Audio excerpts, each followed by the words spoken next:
I can't help but the immediate word that came to my brain was Nirvana, because at that point, when everyone's living their passion, I mean, love and happiness and joy and even smiles have been quantified scientifically as a vibrational elevation of the human spirit. And so, if everyone was able to live with choice in their life that was self created, with a sense of their uniqueness and their purpose, I mean, that's got to be either nirvana, heaven. That's got to be, if this is what we're enduring now on the planet, then that could be, I think, the most reasonable iteration of heaven. Because then we would all be in the higher angels of our nature. We would be capable of understanding our value, and therein even more effective node of an effective transmitter of clarity, because we're like an atom. I mean, each molecule is a part of the cellular collective and whole. And so if we're all firing on all cylinders, if you will, wow, that's got to be the best iteration of heaven or nirvana. And so I think that's why it first came to mind. But so yeah, I think it would be nirvana.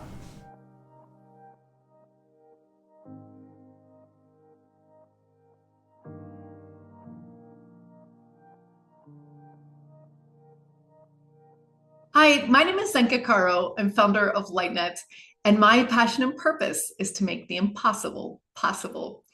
I am here today with Nathan Quinn, who is a cultural visionary and cultural catalyst that is really working to combine a lot of artistic modalities into social impact and incredible experience design. He started his career out as a Ford and elite model, working for brands such as Adidas, Armani, Versace, and GQ Live. He later went out on to found his own company, which is By Design International, creating very impactful events around the world.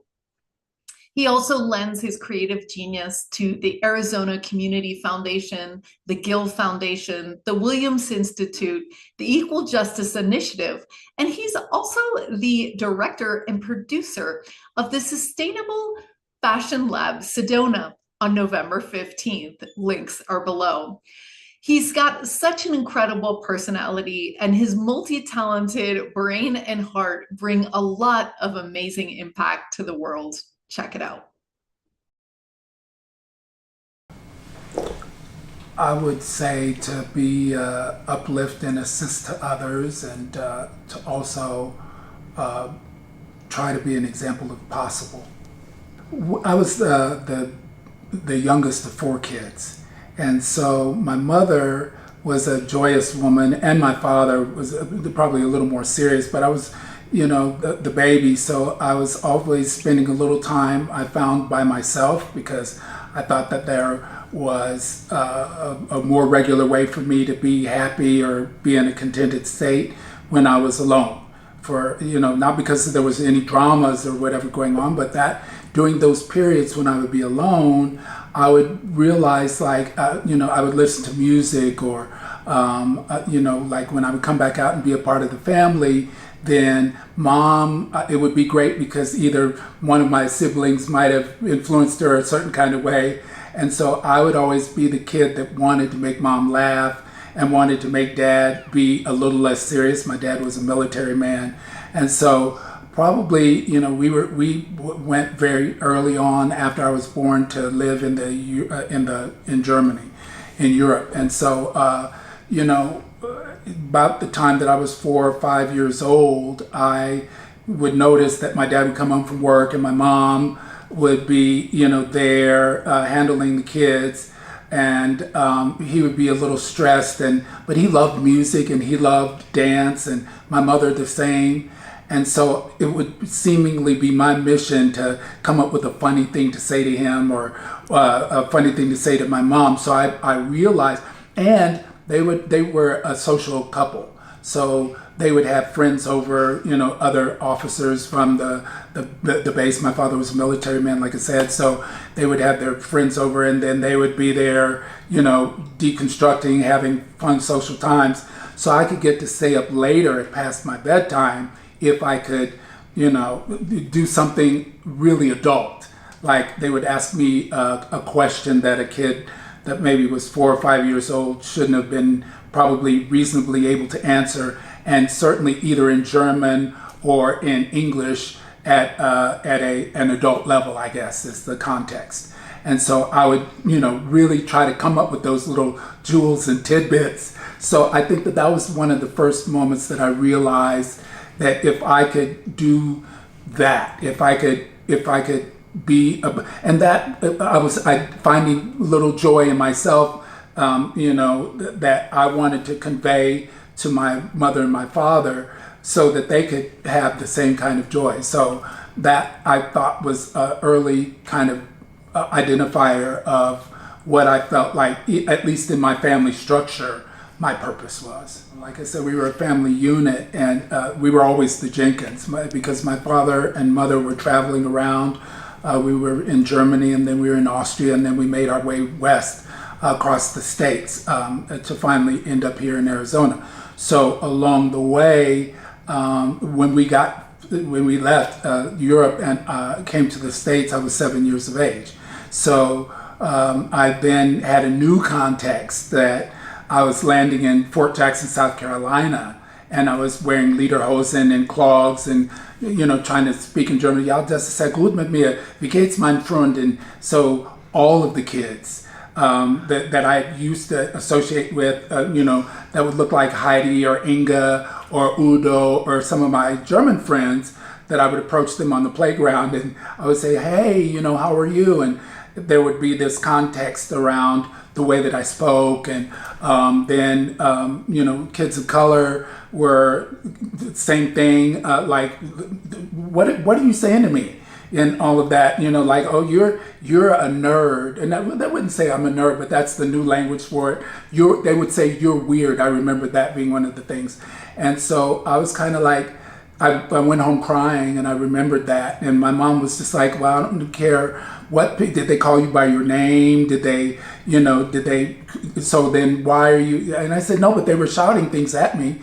And she said, well, then if they didn't call you by your name, then why are you giving those people that, those kids that power? I mean, so that was when I kind of realized that I am really different, and that, not for just my skin color but because of my disposition. I wanted to talk to kids. I wanted to make them laugh, and I wanted to be the kind of court jester, if you will, which is something that I kind of came to early on due to my, family structure. And so I was trying to put that into effect there, and it just didn't kind of resonate as well as I thought. So, and so after that, my mom sent me, she said, you're going to turn around and you're going to go back to school, and because you're going to school to get an education.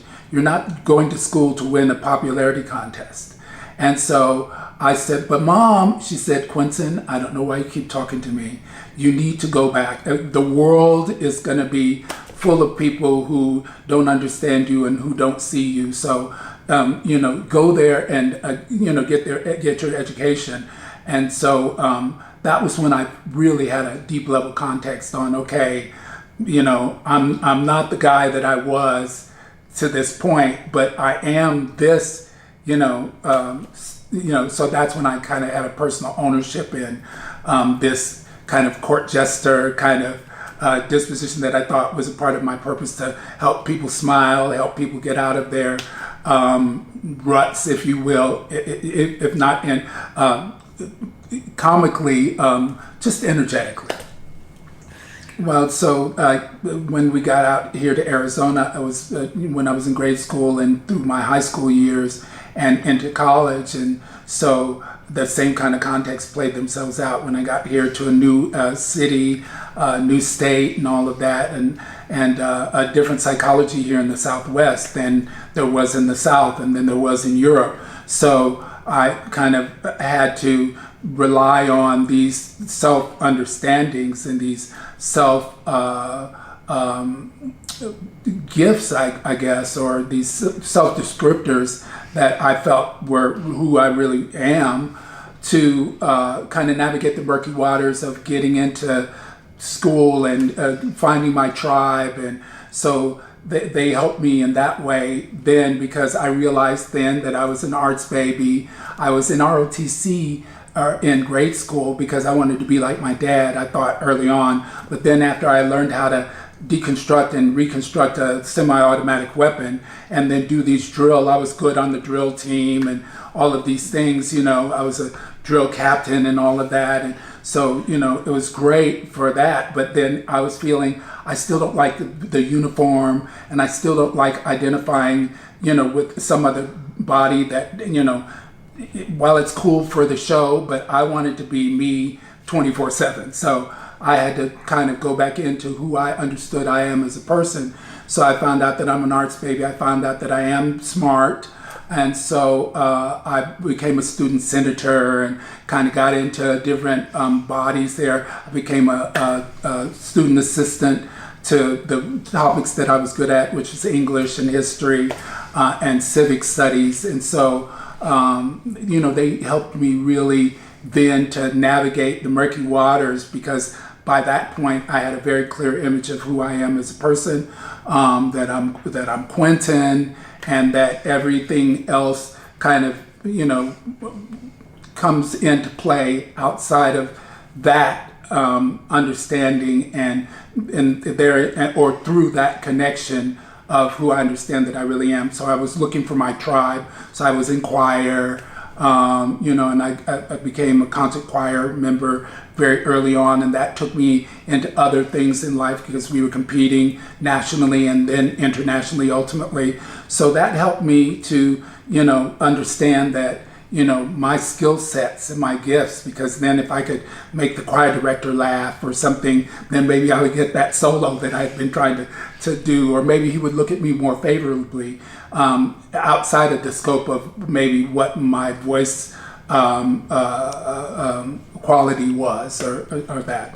So, and then in college, by that time I was, I was very clear, self-clear about who I was, who I am, and what I intended to do. I knew that I was a creative. I knew that I wanted to make people laugh. I knew that I wanted to try to elevate the fortunes of other people. If I could do that, as I was kind of,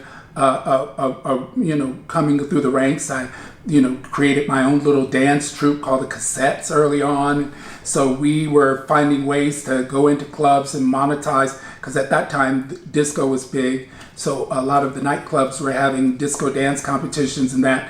So I found a way to earn money in a legal way, and to get me out of my house and to get me into, putting money into the bank, for my adult success, and also to be able to elevate the fortunes of other people, because then I would pick some of my favorite people, and because I was the choreographer and the visionary, and then the guy that went out and grabbed the clients, then my skill sets and my understandings of what my real purpose and who I am as an individual, my identity, help me navigate those murky waters in life in general, and therefore to be able to create great associations with entrepreneurs, business owners, and so very quickly then I formed my own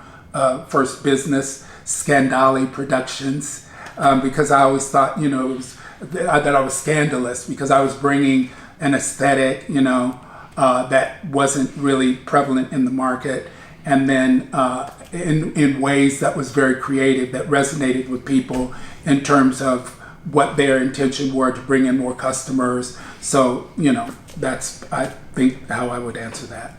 Well, as you know, early on, I figured that I'm an entrepreneur because I did work in corporate for a couple of years, on a part-time basis, and then I got a position at a department store and felt like I thought that I would be a regional or an international buyer for the men's department there. And then when I kept getting into a wall with being promoted at that business, then I said, well, I'm just not getting where I want to be. And so I went out into the market and created my own business and started to go to entrepreneurs as a B2B kind of construct, which got me much further, much quicker.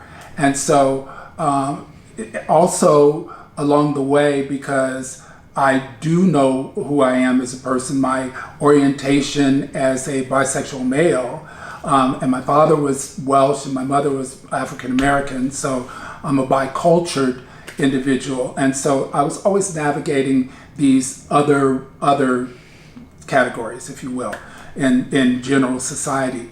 And so I was trying to find a better resonance with my tribe.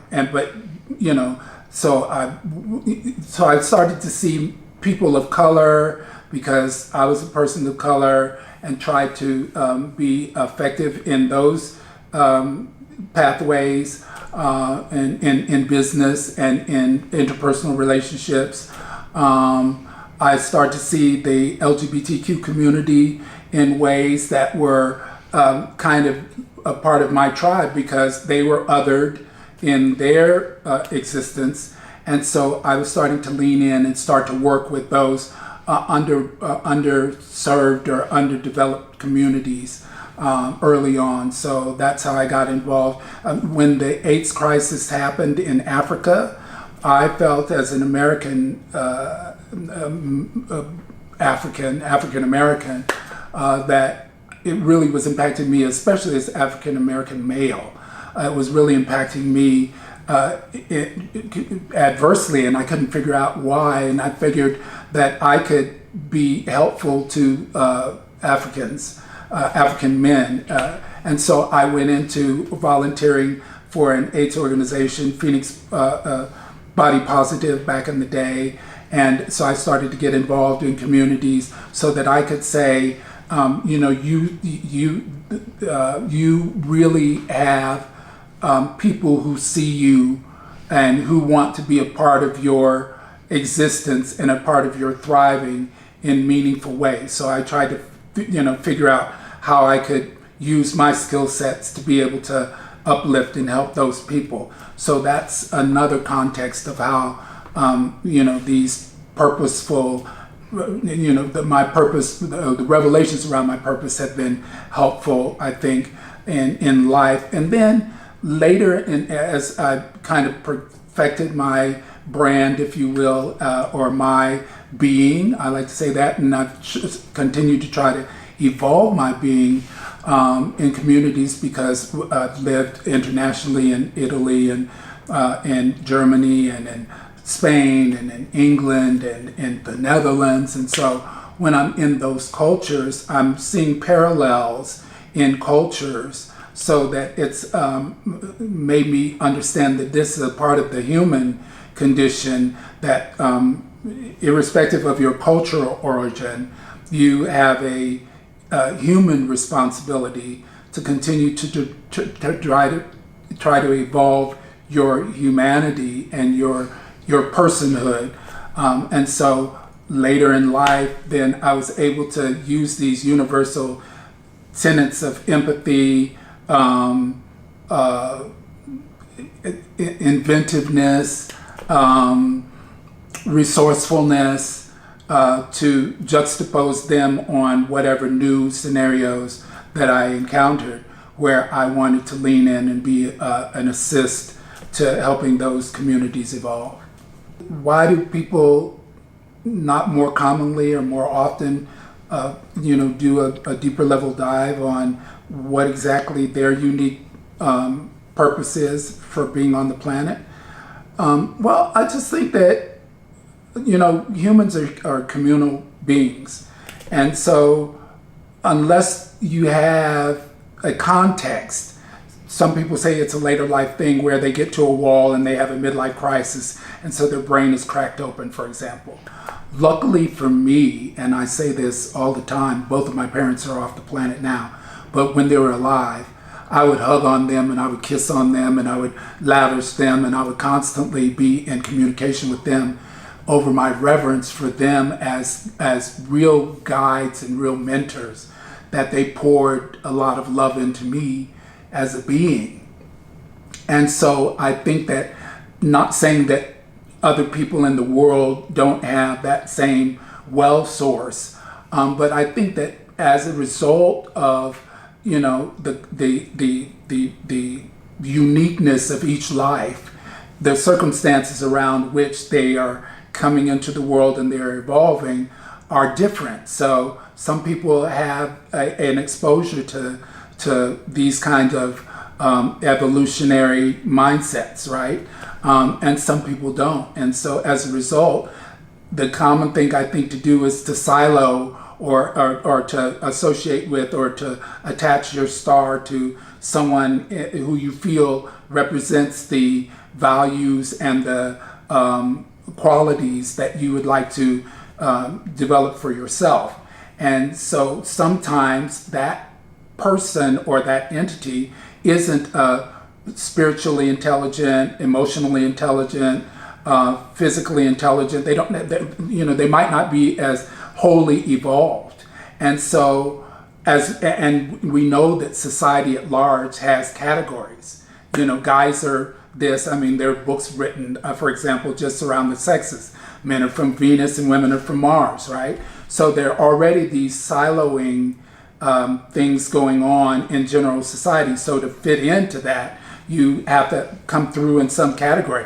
Dudes are supposed to be like this. Chicks are supposed to be like that, you know? And so if those are the categories by which you have to define who you are as a person and whether you're really a successful person, you know, in capitalist societies, you know, you're a really great person if you can make millions and millions of dollars without any focus on the idea that along with the same work that you've done to create those, you know, monetary gains, you have to do the same work to create interpersonal gains, human gains, interpersonal gains, right?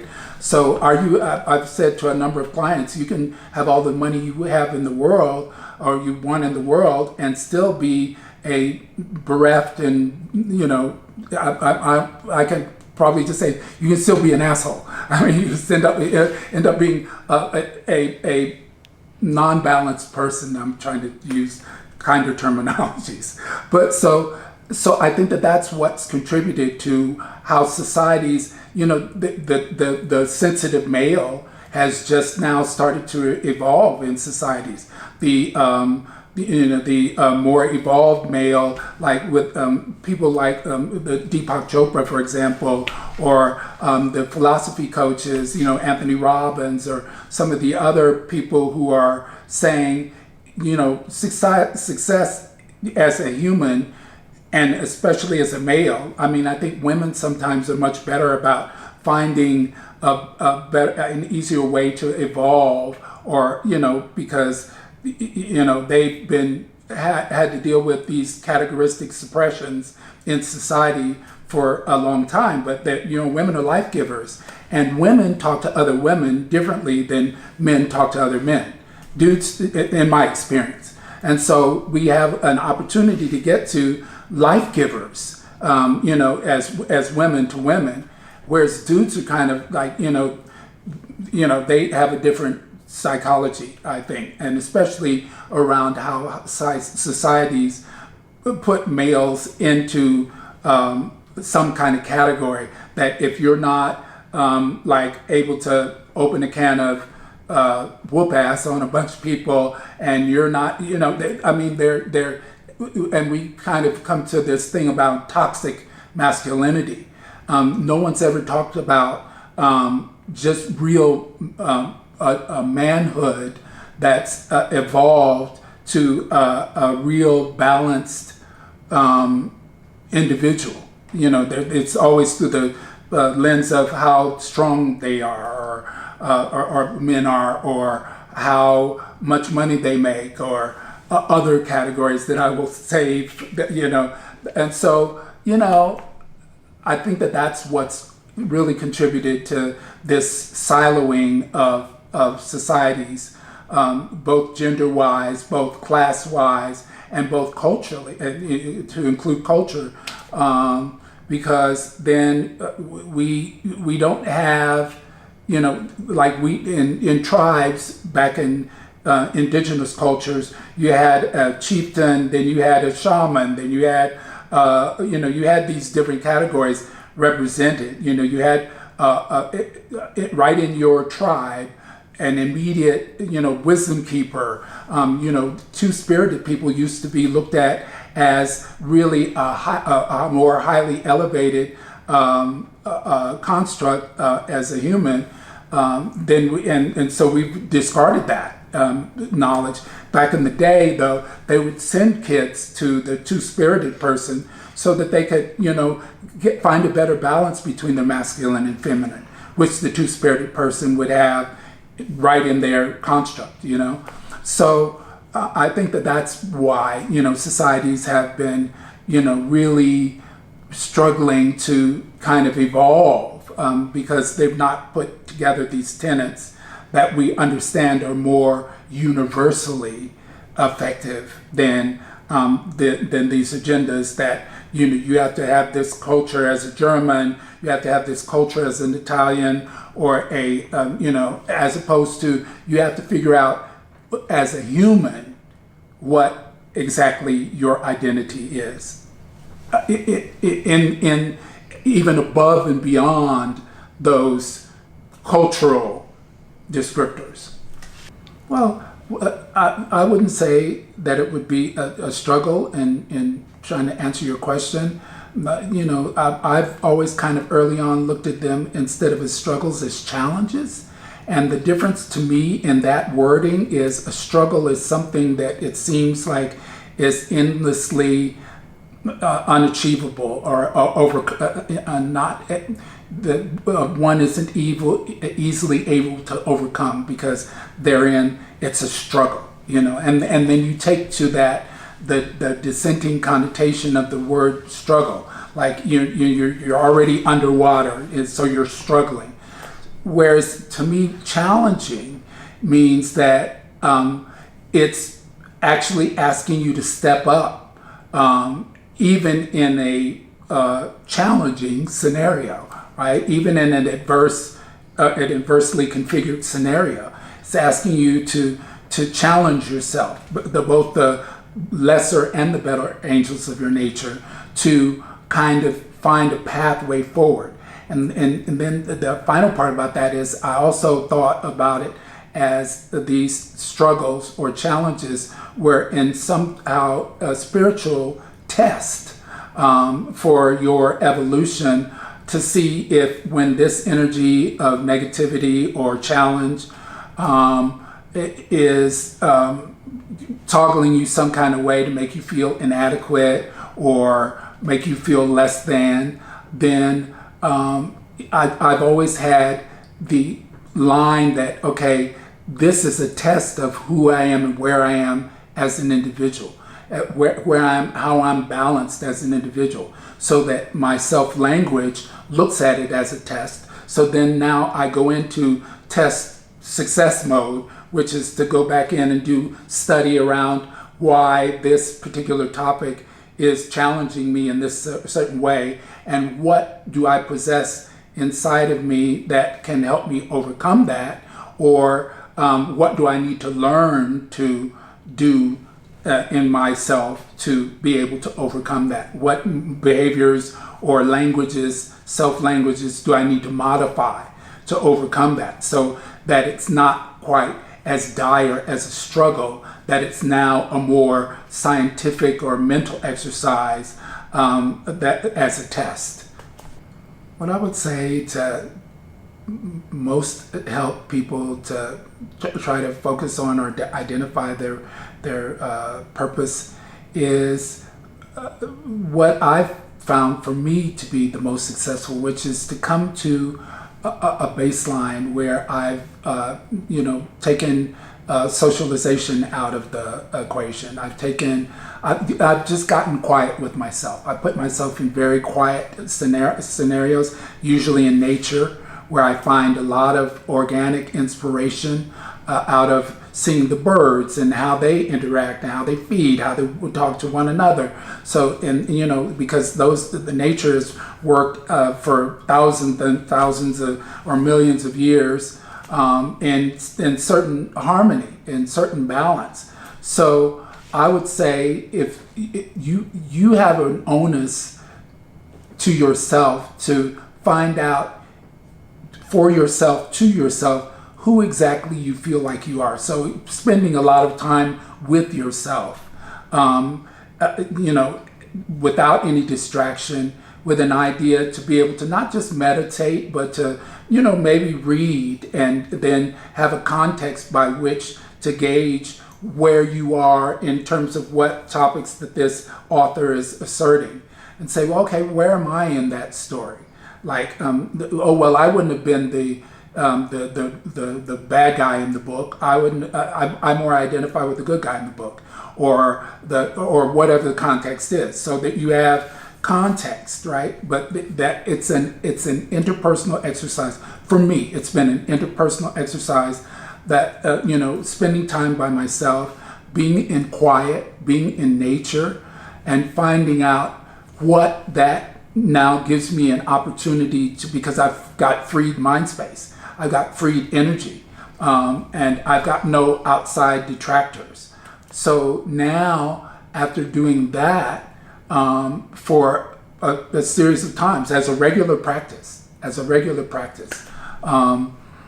then I've been able to be inspired, because then now I'll see, hey, I'm feeling this way more often than not, right? So then I'm feeling like I would like to create this more often than not. And so then when you get those reiterative thoughts, then you can kind of take more ownership of that to say, okay, that's why that person who, was behaving in this way was a sage to my sensibilities, because I'm really not that person, I'm this person.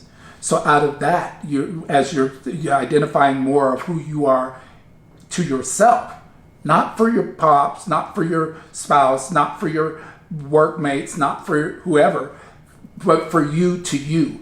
And then it gives you an opportunity to be inspired. And I think it engenders dreams, where at least it has for me, because then when I've been mindful and heavy on, reading something, then I'll go to sleep and then I'll dream about, something that I've read, or a movie or something that I was watching for inspiration or whatever.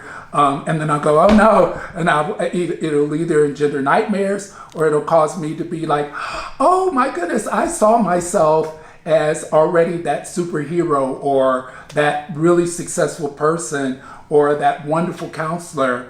And so then that there's another, so even in your subconscious, so that when these positive self-nurturing thoughts become more regular in your subconscious, then now it serves to help you build a clearer identity around your purpose when you're in the conscious, and when you're awake and having intersectionality with the world. And so that's, for me, something that, because a lot of people, to your point, are defining themselves around what society has in store for them, or what their parents' hopes were for them.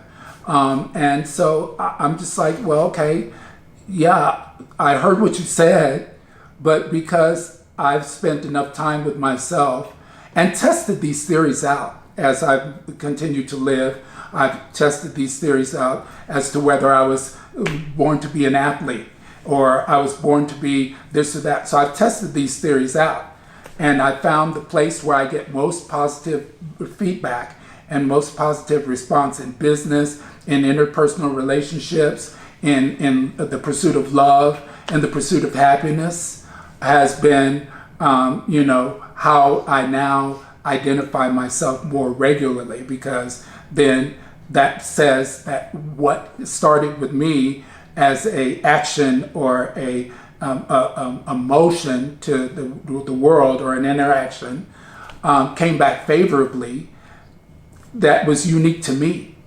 So then out of those things, I think you can start to glean like, okay, I'm really not only good at this, but it does something to bring me inner joy and inner peace. That's something that I intend for the world, and my intentions and in my interactions has come back to me full. So then that to me is tied with what I think is purpose as well. What effect have I had on other people by living in my purpose? That's an interesting question, because it would only be through my lens of evaluation that I would give this answer. But from the people who I've been associated with for the longest time, either clients that I've had for 2 or 3 decades, or from family members, or from people in my inner circle, some of them tell me I'm a little posh. Some of them tell me I'm a little nerdy. Some of them say that I'm really creative. Some say that I'm very, very smart.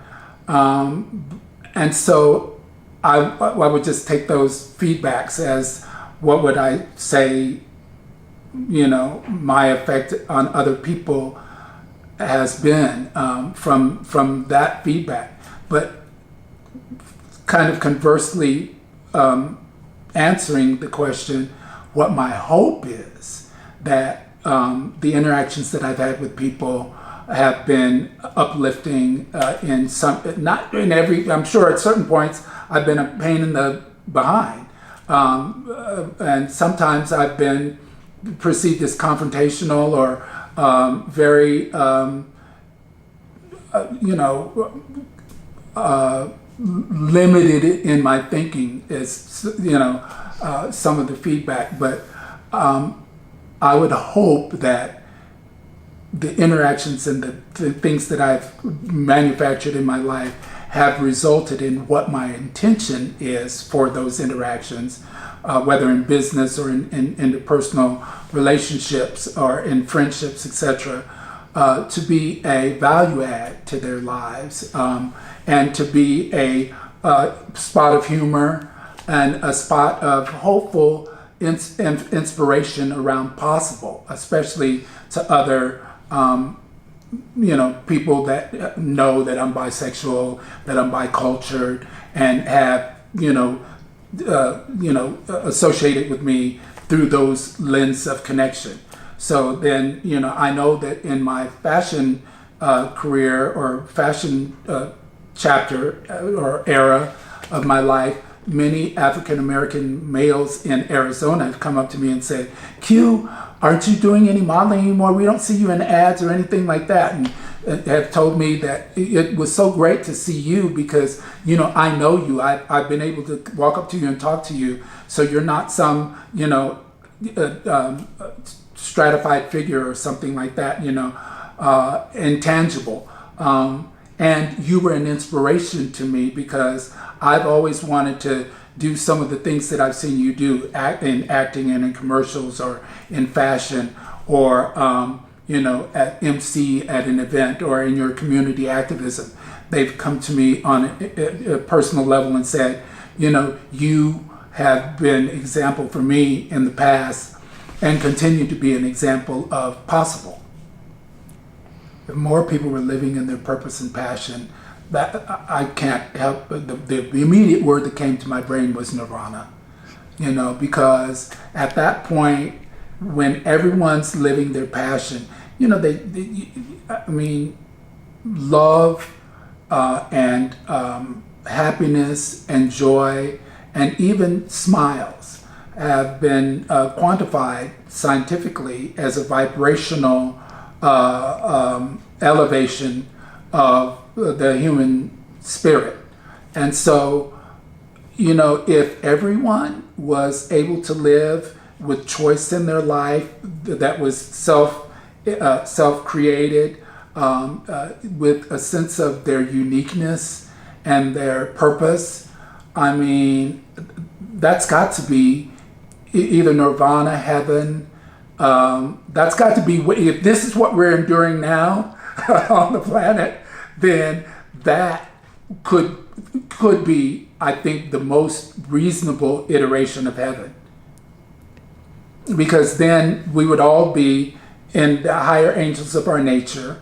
We would be capable of understanding our value, and therein even more effective node of an effective transmitter of clarity, because we're like an atom. I mean, each molecule is a part of the cellular collective and whole. And so if we're all firing on all cylinders, if you will, wow, that's got to be the best iteration of heaven or nirvana. And so I think that's why it first came to mind. But so yeah, I think it would be nirvana. I would say that, and continuing to try to evolve as a human being, I think that the things that have been the most resonant, well, I don't even think I know the things that have been the most enriching and fortifying for me to continue and to be the best person that I can be has been the joy that I can see comes back to me from the people that are around me. And so if by doing the harder work to come at who you are as a person is more at the forefront of your being, then I can say for me the immediate reward is not about money, it's not about power, it's not about it's the continuing connection of love, happiness, joy, and humor that I get back. And I'm trying to create a more through line with that so that I can live in that higher flow state more regularly. So that's the constant self work. So that's the only other thing that I would add to the conversation. We know that the universe is infinite, but we also know that it's molecular as well. So we have relevance, but the fact that we're still living means that there's something that we're still supposed to be able to affect, and if you focus on the positive, that is at the forefront, of your interactions, which is sometimes really hard to do because the dogma in the world is one thing. So external influences and, in the nature, I mean, you see, all of these different contexts. And so, that's what the constant, human, for me, the constant life challenge or test has been to make sure that, because, our life is finite, it's not infinite. As human beings, we're going to be breathing for only so long. So I just want to make sure that I've done all I could to be the best person that I could be before I get some diagnosis or some scenario that hits me, some test that hits me in the face that says, buddy, you might not be able to overcome this. So now I can actually say that I gave it a good go. I did my best. I did my best.